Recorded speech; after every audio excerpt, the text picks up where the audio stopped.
In 1985, Super Mario Bros. Was released to the world, and it changed how we think about video games for years to come. The game was simple. You play as Mario, player 1 and player 2, unless it's Luigi, you have 2 players selected, and you have to save the damsel in distress, Princess Toadstool, later known as Peach, from the clutches of Bowser. The game involves a mustached hero moving in a 2D spin plane, stomping on Koopas, saving Toads, and collecting power-ups to level the playing field between you and the enemies.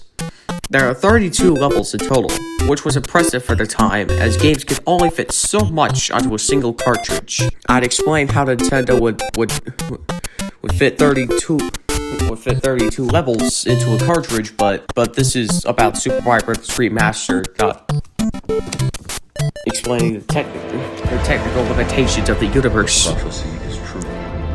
With sales for the original Super Mario Bros. Skyrocketing higher than the original Atari, Mario fans will want more of our favorite mustachioed man in their lives. This led to Nintendo making sequels, merchandise, spin-offs, and even remasters or ports of their original games. In 1993, Nintendo ported the first 3 Mario games, plus the Japanese exclusive Lost Levels, and remastered the graphics to be more 16-bit, polished, and vibrant to create Super Mario All-Stars.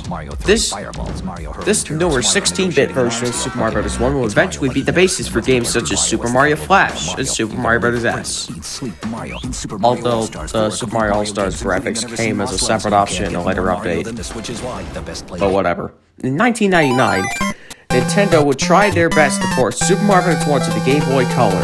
They called it Super Mario Bros. Deluxe because it reintroduced Super Mario Bros. The Lost Levels, a U versus Boom mode, and even a calendar for, I don't know, some reason. Despite these newer features, this port suffers from one fatal flaw: screen crunch. This game is screen crunched to heck and back. This means a lot of the time you're not gonna see where you're going, and a lot of jumps are just gonna be blind jumps. Now I see where all the bad little Timmy-esque levels come from. But despite any setbacks, Mario didn't stop there. The franchise kept expanding with new characters, new sub-series and new merchandise being made for our red and green protagonists and their friends and foes. Eventually, the franchise got so popular, some people in the fan base began making their own fan games.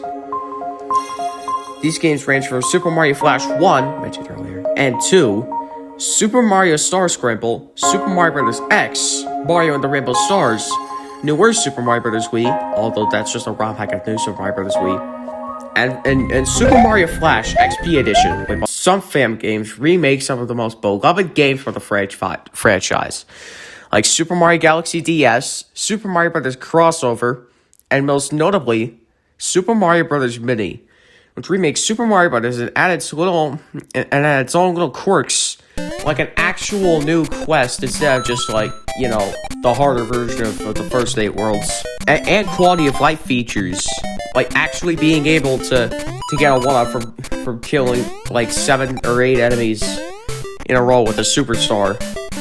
But now, let's get out of the history lessons and into what we've all been waiting for.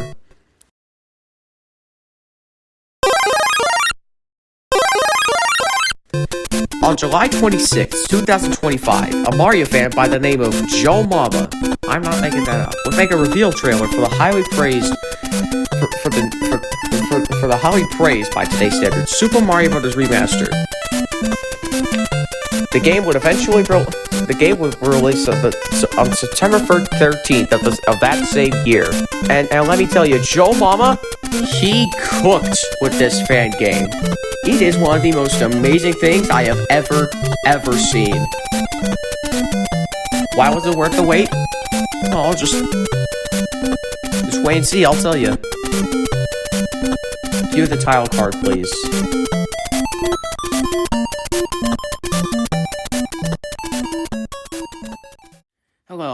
editing Uniman here. I have like two things to say before we start the actual review. First off, I'm sorry for the long intro. I wrote a huge script for this, and I have a tendency to like zone out. So I just cut out the parts where I do zone out, like for way too long. And secondly, do not use build 22W07. Although it may look like a build that is higher than 26W21C, I have found out that it's just a bug where it increments up sometimes. Like, so one time it could be 26W07, at the next it could be 26W08. But there is a build 26W08, like, actually. So without further ado, let's get into the review. For real this time. Super Mario Bros. Remastered, at first glance, may seem like a pretty tame recreation of Super Mario Bros. 1, staying faithful to its inspiration, remaking the entire of the game near accurately, maybe adding its own quality of life features to smooth your experience. However, there's more to it than just that. When you first boot up the game, it'll ask for a ROM file for a genuine copy of Super Mario Bros. 1. So that it can create the assets needed to actually make the game playable. The ROM scanning is done as an anti-piracy measure to make sure you actually own the game. Can I be honest? I think this is a good way to prevent thieves from stealing a game they don't own. Once your ROM is validated, you'll be greeted to a recreation of the legendary Super Mario Bros. Title screen. Also, all the graphics use the Super Mario Maker SMB1 palette, but it's okay, it's a recreation. On the main menu, you'll see there are three options in the main menu. You'll see that there are three options: play game, settings, and extras. Play game is like, well, you play the game. There are 4 play styles: Super Mario Bros., Mario the Lost Levels, Super Mario Bros. Special, and All Night Nippon Super Mario Bros. And there's also one more that I'll get to later. Settings. Settings isn't just your average, oh hey, here's some music and sound toggles and also some language settings. No. This is a massive control panel. You can customize anything you want, like parallax backgrounds, foreground clouds, Lakitu throw styles, and even extra stuff like skits, sound effects, and menu music. But if you want to do their languages, there's like multiple. They got English, Spanish, Russian, Japanese, French, and even an enchantment table. I'm serious, there is an enchantment table option. It's the last one on the language selection thing, so you can't miss it. Extras keeps it simple, giving you the option to show the achievements you've collected or the credits. As mentioned earlier, there are 4 game modes: Super Mario Bros. 1, Mario the Lost Levels, Super Mario Bros. Special, and All Night Nippon Super Mario Bros. You have 4 playable characters to choose from: Mario, Luigi, Toad, or Toadette, akin to Mario Maker 2. Each campaign has received a glow-up. So, like for example, it's not just the overworld theme that across every world. Now each world has a unique theme, like desert, snow, and forest. One of my favorite details is that if you're on World 5 or higher, it actually does the desert, snow, forest, and overall theme in that order, but at night, like it's like the final leg of the game or something. Anyways, let's get to the game modes. First, there's Super Mario Bros. 1, which is just Super Mario Bros. 1. What did you expect? All it is Mario 1. Of course, you'd be expecting that, because Mario Brothers Remastered. And yes, you can change the level design to whether it be classic or modern in the settings. Same with gameplay style. If you don't like how this game controls, and you want it to be more identical to the original controls, Super Mario Bros. The Lost Levels is basically the harder version of Super Mario Brothers, and this nearly drove me to the brink of insanity. I am not kidding. Super Mario Bros. The Lost Levels is the 5 stages of grief packed into one, along with a set of jagged rocks near the very end of it. Worlds 7 and 8 are the hardest things that you will ever encounter in this campaign, because we have unfair level design, lackitudes plastered over, lackitudes that haunt you throughout the entirety of a few levels, making them hard. And worst of all, the wind effect is. The wind effect. I mean, the wind effect's not really there, but it can mess you over when placed the right way. When used the right way. World 8 has some of the most unfair level design known to man. I almost tore the hair out of my head because of it. Once you're done with the first 8 worlds, if you've done it warpless, you have access to the secret World 9, which takes place in space instead of underwater like in the original Lost Levels. Which I guess makes it more bearable because underwater levels sucked anyway.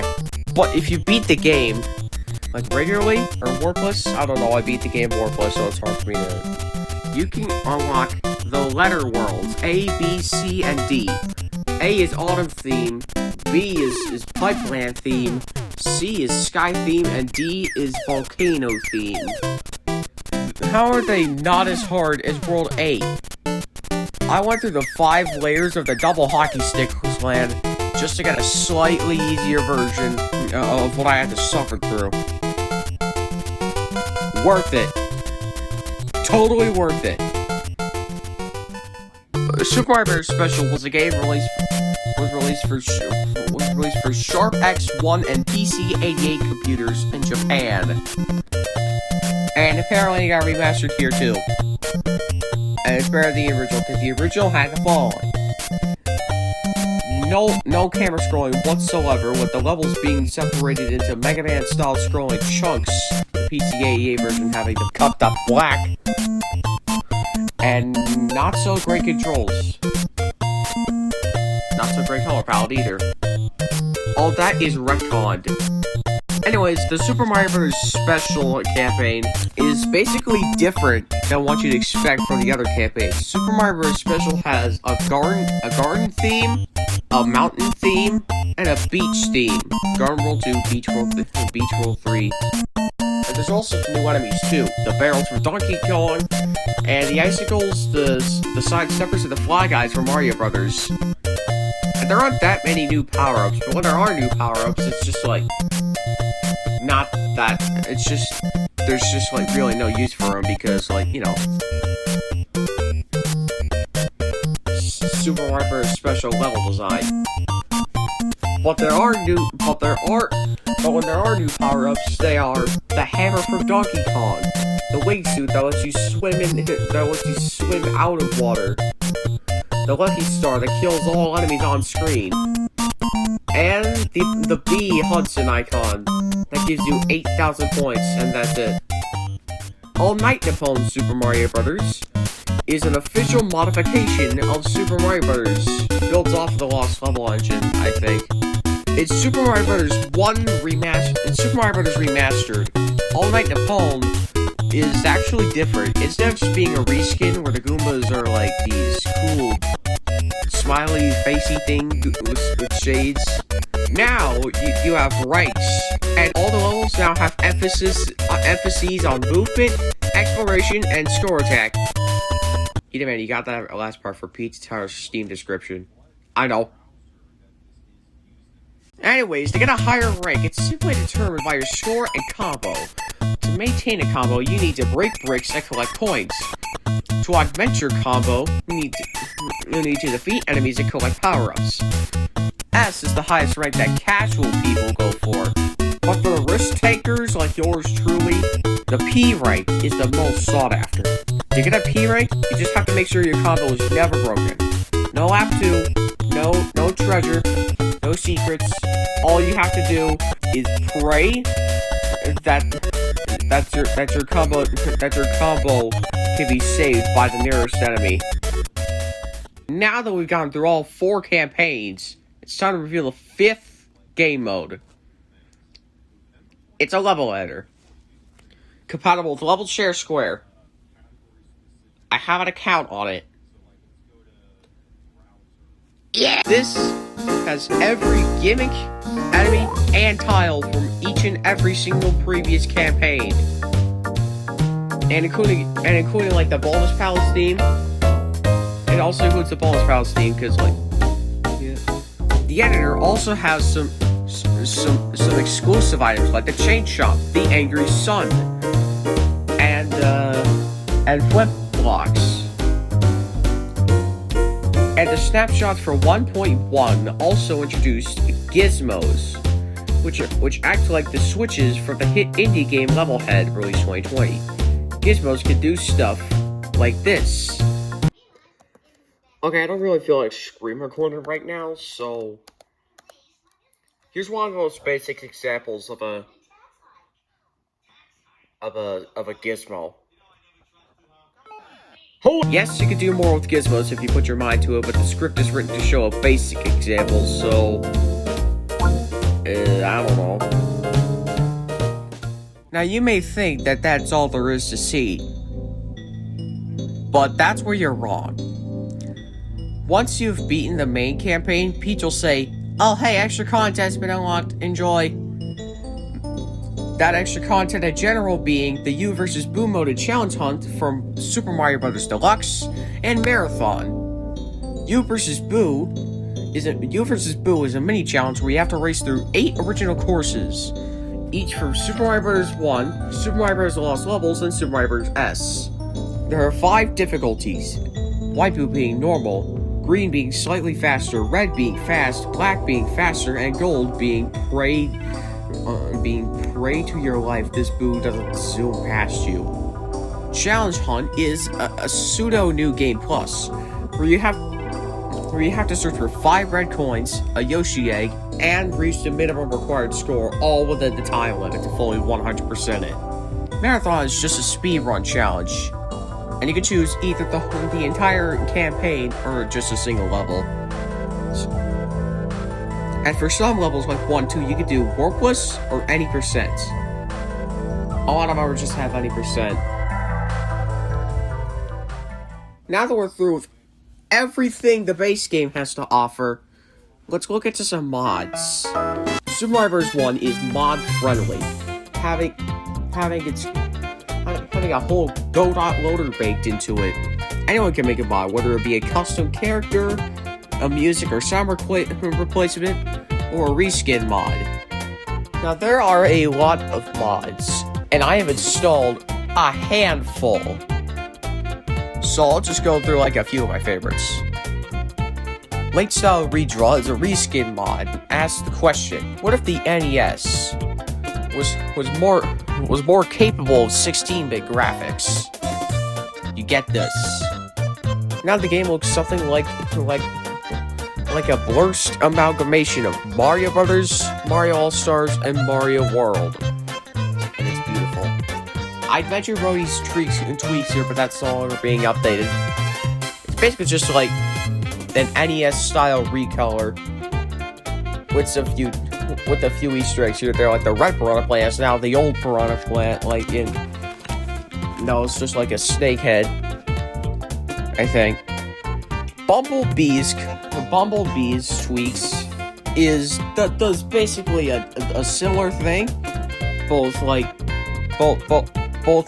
a slightly more vibrant color palette, and it's actually supported to the latest snapshot. So, like, you feel like the Mario Maker 1 graphics aren't doing enough good for you? Play Bumble Tweaks. Skyen in Super Mario Bros. 1 is a custom character mod that adds Skyen Ultra, who actually helped in the development of making this game. Skyen is a trans femme lesbian. I like everything about her. I like her design, and I like her customization. I like how cute she looks. I like her.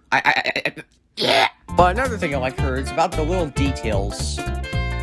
I like her idle animation where her hair flame is waving. I also like how when she's like sliding down the goal pole, she's like, "Yay, I did it." Yippee. There's also the What a Mario World music pack that replaces the regular music with music from the hit with music from the upcoming ROM hack What a Mario World. Super Mario Advance Sounds is a custom sound effects and music sound, which replaces almost every instance of sound or music with those for the Super Mario Advance series. I think each mod is unique in their own way. I don't feel like doing a tier list. In conclusion, Super Mario Bros. Remastered is, in my opinion, one of the best Mario remakes out there. With it not only remaking Super Mario Bros. 1, but going all the way to remake Super Mario Bros. Lost Levels, Super Mario Bros. Special, and All 9 to Poland Super Mario Bros. And have a level editor. And have an easily talkable mod manager built in. If you want to play this Mario fan game, I'd suggest this one. And it's not like Nintendo's gonna take this down anytime soon, although they might. Never forget the game Jolt Purge. Doesn't misuse Nintendo's IP. It doesn't make any harsh light of it, and it's non-profit. Honestly, I think this game would be like an alternate universe where instead of just like, hey, here's another Mario game that we waste a year, like, go nuts. Maybe it's not a mainline Mario game, I don't know. It's like if Super Mario Bros. 1 kept evolving and turning into a completely unique creature. If any of you are interested in playing this fan game, I'd suggest it. Just make sure you have a legitimate copy of Super Mario Bros. 1, and then verify it. Please have a ROM dumper. No treasure stealers, please! If you enjoyed this review, please make sure to like and subscribe so that you can be notified whenever I post something new. I have no upload schedule, so like it could be weeks, months, years, not years, probably months. Bye.